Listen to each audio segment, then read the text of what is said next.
एक बहुत गरीब किसान था। वह अपनी बेटी के साथ एक छोटी सी झोंपड़ी में रहता था। उसके पास खेती करने के लिए इतनी कम जमीन थी कि उसकी फसल को बेचकर उसे बिल्कुल थोड़े से रुपए मिलते थे। उन रुपयों से वे लोग ठीक से खाना भी नहीं खा पाते थे। वह राजा के पास अपनी समस्या लेकर आया। राजा दयालु थे। उन्होंने किसान को अपनी जमीन में से कुछ जमीन दे दी खेती करने के लिए। उन्होंने कहा, यह जमीन तो हमारी ही रहेगी, लेकिन उस पर उगने वाली फसल तुम्हारी होगी। किसान ने राजा को बहुत बहुत धन्यवाद दिया। एक दिन वह खेत की जुताई कर रहा था। तभी उसका हल किसी कठोर चीज से टकराया। उसने वहां खोदकर देखा तो उसे सोने की एक ओखली मिली।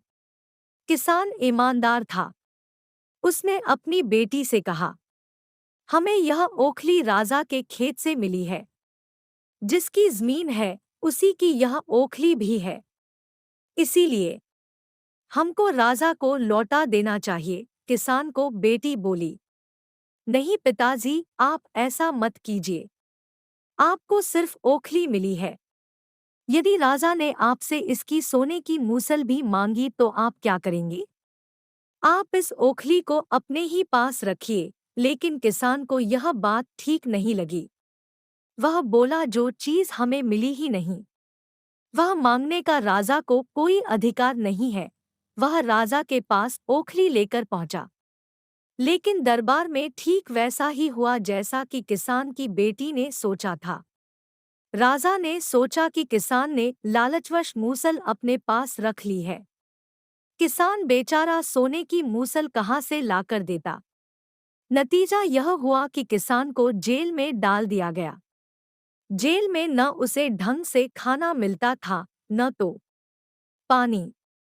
किसान को ऐसी गलती की सजा दी गई थी जो उसने की ही नहीं थी।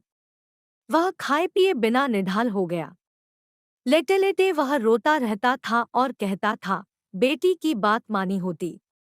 काश मैंने अपनी बेटी की बात मानी होती। तो एक दिन राजा ने उसे ऐसा कहते हुए सुन लिया। उन्होंने किसान से पूछा कि तुम ऐसा क्यों कह रहे हो?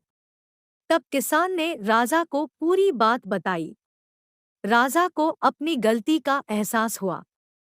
किसान को तुरंत छोड़ दिया गया। किसान की बेटी को राजा ने दरबार में बुलाया। उससे बातें करने के बाद राजा को पता चल गया कि वह कितनी बुद्धिमान है। किसान की बेटी को राज्य के खजाने का मंत्री बना दिया गया। उन्हें रहने के लिए घर और सभी सुख सुविधाएं दी गई। और किसान उसकी बेटी सदा सुख से रहने लगे।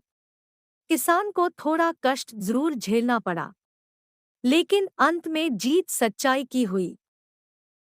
अगर आपको हमारी कहानी पसंद आई है तो मेरे चैनल को जीके हिंदी कहानियाँ को सब्सक्राइब करें, बेल आइकन दबाएं और लाइक कमेंट करें। मिलते हैं किसी और अच्छी कहानी के साथ।